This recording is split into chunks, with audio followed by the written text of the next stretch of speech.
2025년 지금 대한민국 경제가 정말 중대한 기로에 서 있습니다.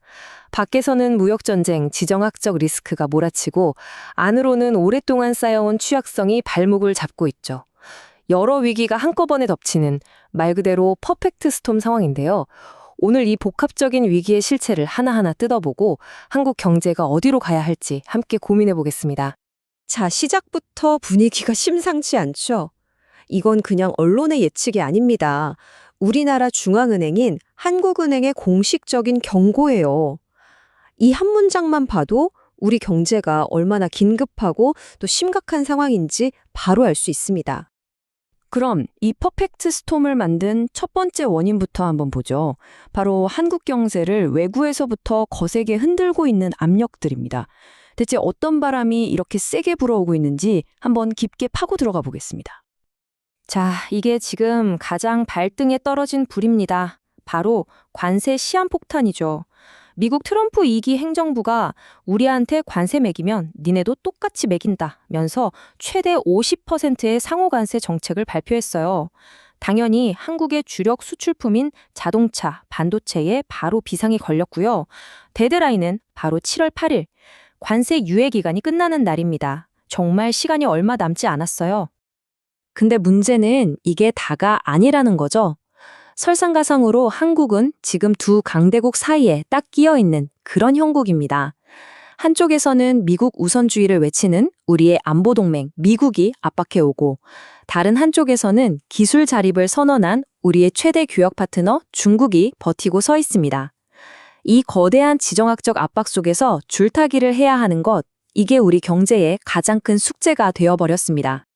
외부 위협은 여기서 그치지 않습니다. 저 멀리 중동, 호르무즈 해협의 군사적 긴장감이 유가를 들썩이게 만들고 있어요. 국제유가가 벌써 10%나 급등했고 전문가들은 배럴당 150달러까지 갈 수 있다고 경고합니다.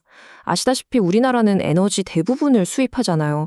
이건 곧바로 우리 물가에 엄청난 부담으로 돌아올 수밖에 없는 거죠. 자, 지금까지 밖에서 불어오는 매서운 바람에 대해 이야기했는데요. 이제 시선을 안으로 한번 돌려보죠. 이런 외부 충격이 들어왔을 때 그 피해를 몇 배로 증폭시키는 우리 경제 내부의 구조적인 문제들, 그 균열들을 자세히 들여다볼 시간입니다. 이 그래프를 한번 보세요. 좀 충격적이죠? 우리나라의 GDP 대비 가계부채 비율이 100%를 훌쩍 넘습니다. 미국이나 영국 같은 다른 주요 나라들보다 압도적으로 높아요.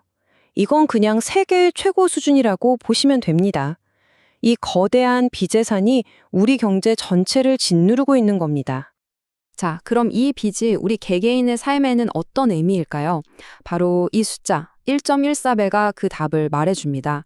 빚이 있는 가구는요, 1년 동안 버는 돈을 정말 한 푼도 안 쓰고 꼬박 모아도 빚을 다 못 갚는다는 뜻이에요. 소득이 늘어나는 속도보다 빚이 늘어나는 속도가 더 빠르다는 거죠. 이건 그냥 통계가 아닙니다. 갑자기 직장을 잃거나 금리가 조금만 올라도 가정이 순식간에 무너질 수 있다는 아주 위험한 신호인 거죠. 그럼 이 막대한 빚, 다 어디에 쓰인 걸까요? 파고 들어가 보면 67%라는 숫자가 나옵니다. 전체 가계대출의 3분의 2, 그러니까 대부분이 부동산, 즉 집을 사거나 전세 보증금을 마련하는 데 묶여 있다는 뜻입니다. 이게 왜 중요하냐면요. 가계부채 문제랑 부동산 시장의 운명이 사실상 한 몸처럼 엮여 있다는 의미거든요. 만약 부동산 시장이 조금이라도 흔들리면 그 충격이 곧바로 가계부채 위기로 번질 수 있는 정말 아슬아슬한 구조인 셈입니다. 우리 경제의 또 다른 약한 고리는 바로 이 쏠림 현상입니다. 수출 구조를 보면요. 상위 10개 품목이 전체 수출의 절반 이상, 상위 10개 나라가 70% 이상을 차지해요. 이건 마치 모든 달걀을 몇 개 안 되는 바구니에 전부 담아둔 것과 같아요. 특정 품목이나 특정 국가에 문제가 생기면 우리 경제 전체가 휘청거릴 수밖에 없는 아주 취약한 구조인 거죠. 자, 이렇게 밖에서는 태풍이 불고 안에서는 집안 기둥이 삐걱거리니까 결국 경제가 급격히 얼어붙기 시작했습니다. 이러다 보니 정책을 결정하는 사람들은 성장과 부채 관리라는 이 두 마리 토끼 사이에서 정말 위험한 줄타기를 해야만 하는 상황에 놓이게 된 겁니다. 그 결과가 바로 이 숫자입니다. 0.7%. 2025년 우리나라 경제 성장률 전망치예요.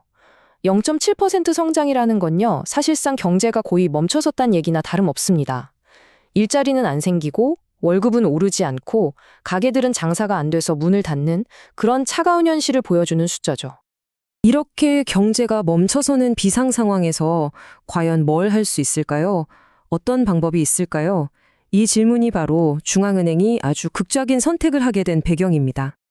그리고 그들이 내놓은 답은 바로 금리 인하였습니다. 한국은행이 더 깊은 경기 침체는 막아야 한다는 생각에 기준금리를 2.75%에서 2.50%로 낮추는 결정을 내린 거죠. 시장에 돈을 풀어서라도 경기를 살려보겠다는 의지입니다. 하지만 이 결정, 정말 어려운 딜레마를 안고 있습니다. 이 슬라이드를 보시면 딱 이해가 되실 텐데요. 금리를 내리면 당장 얼어붙은 소비와 투자를 살리는 데 도움이 될 수 있어요.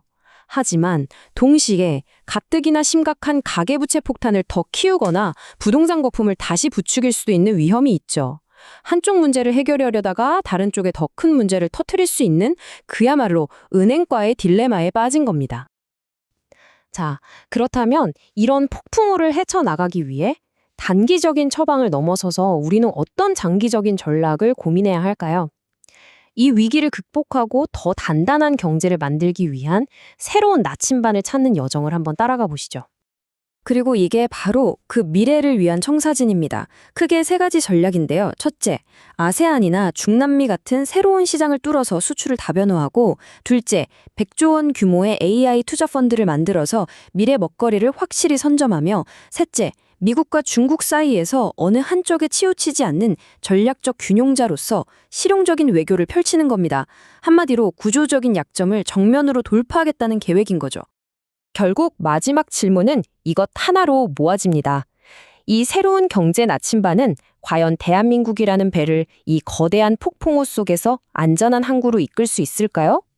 물론 쉽지 않은 도전이겠지만 동시에 희망을 찾으려는 우리 경제의 미래가 바로 이 질문에 달려 있습니다.